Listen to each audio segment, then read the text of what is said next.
Hello, I'm Larry. I'm the owner of Excitement.com.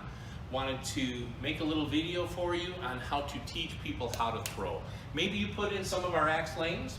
Maybe you bought one of our Excitement axe trailers.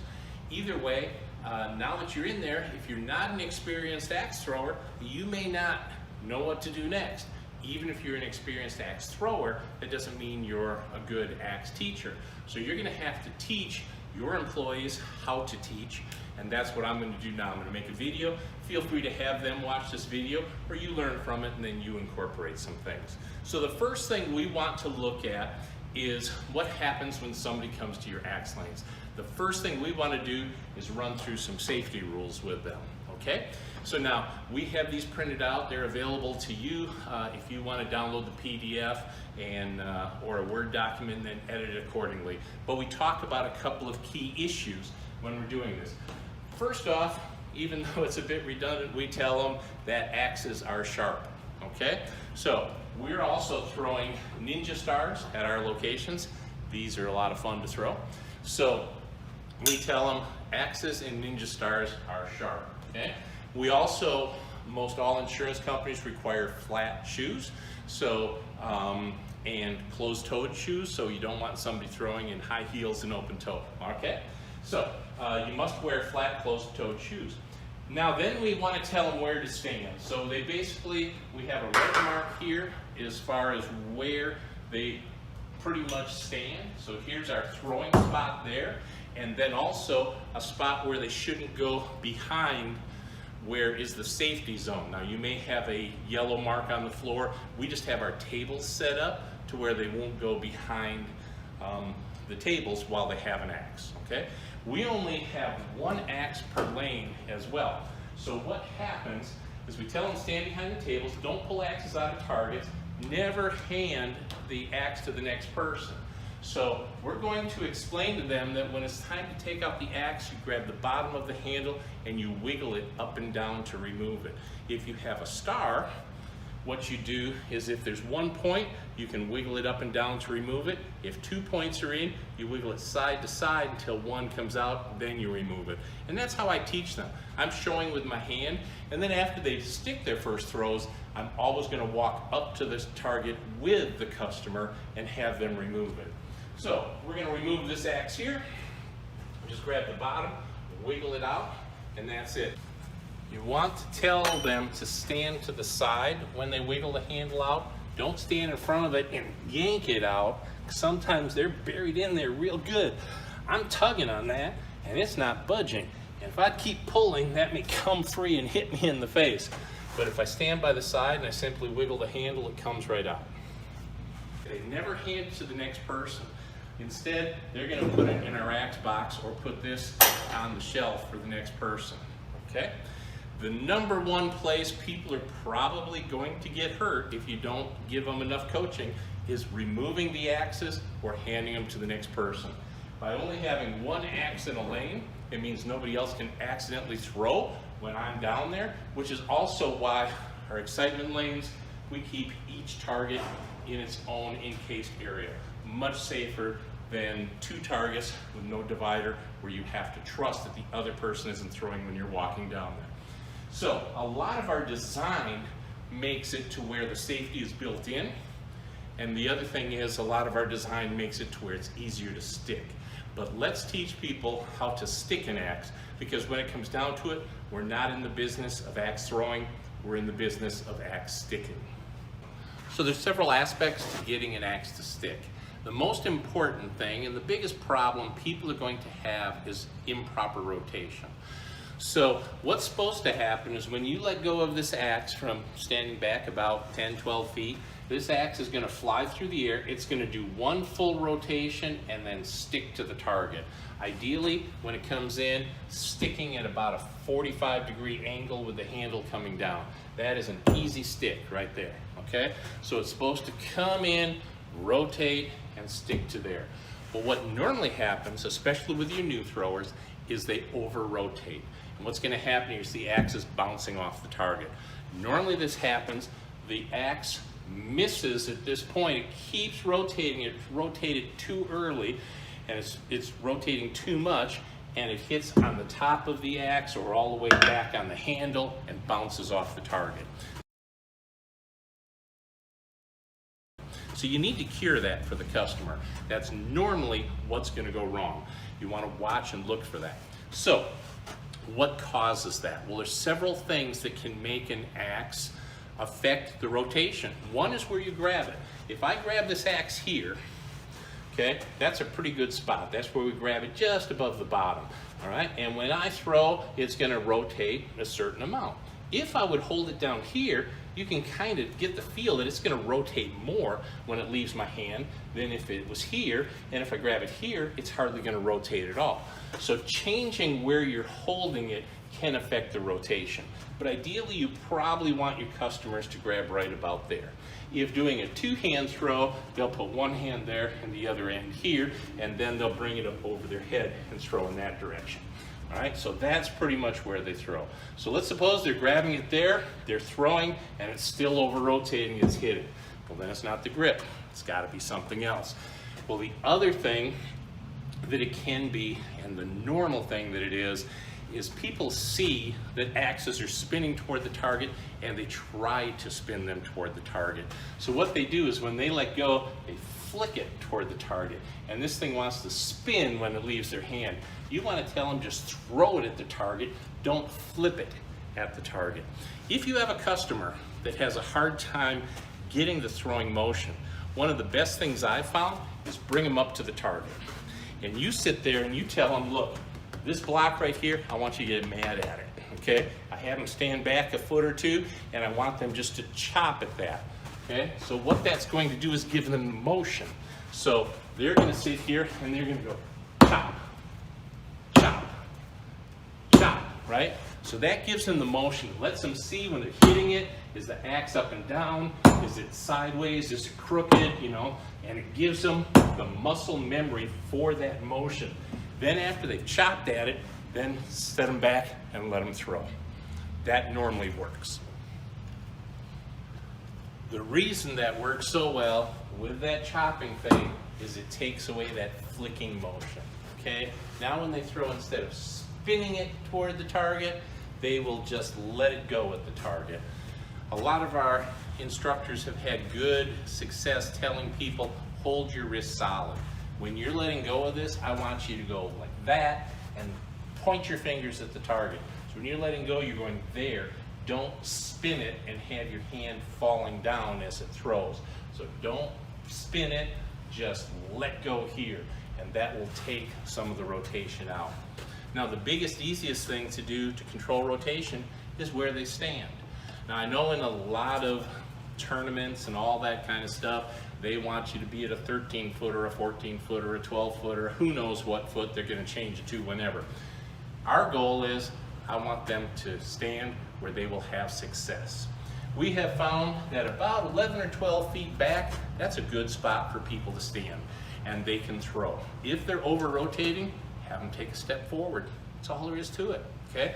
Now, try to cure the throwing motion first, but then if they seem like they're throwing pretty good and everything's going okay, but they're still not getting it to stick, just have them step forward, and that will give the axe less time to rotate in the air. That's about all there is to that, okay? Very, very simple. Now, the other thing, speaking of stance, is normally ideal when somebody is throwing to have them put their opposite foot forward. Just like a pitcher. If a pitcher is pitching and he's right-handed, his left foot is forward when he throws. And that's going to be the same thing. So if you have a right-handed thrower, have their left foot forward. You'll want to ask them, what are they, or take a look when they take the axe. Are they holding it in their left hand? Then they'd probably want their right foot forward because it makes for a more natural throwing motion. So after you have them in the right stance, then they can let it go. For two-handed, you can still have a little bit of the left foot forward. Some like standing straight, some a little bit left foot forward. The other thing some people like to do is step into it as they go a little bit. Others like to rock. So what they do is they will pull their body back and then lean forward when they go. If you have somebody that's not sticking because it doesn't have enough energy to get there, that will get the body involved in the energy and make it easier to stick.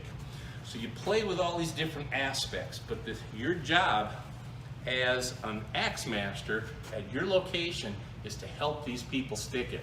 And we've done a lot of the work for you. With our Excitement end grain targets, it's so easy to stick and it doesn't have to be straight. So it doesn't matter what angle you hit, this would be much easier to stick, but you still have to get the throwing motion right. Once your customers have mastered sticking, if you want to give them a little something else to play with, it's also nice to have a couple other throws that you can teach them. Trick shots, so to speak. One that a lot of people have fun with is grabbing the axe in this method and doing underhand. So with a grab like this, you can just kind of bowl it in and it should fly and hopefully hit. So here we go. There you go, there's a bullseye underhand, all right? So now, another way to throw underhand is you grab it like normal and just lift it up into the target, trying to put very little spin on it. That lets you hit like that. Okay, so that's another fun throw people like to do. Another one they can do is grab the axe head. So you grab the axe head like that and then bowl it in and it should go like that. Okay, that's another way to do it. Now the important thing also to get people sticking no matter what throws they're doing is taking care of your targets. To take care of the targets, you want them to be slightly moist all the time. We've had the best luck with a Scott's electronic sprayer. This is a rechargeable unit. You push the button, it'll make some noise, but it puts out a lot of water. And we're going to water the target about that much, about every half hour, every hour. You have a choice of sprays. The fan's tip adjustment seems to work best. And just do that about once an hour. We've also found if you put a little cap of chlorine bleach in with the water, it will stop any mold from growing on your blocks, or at least reduce it. Since we're putting a lot of water down, that's not a bad idea.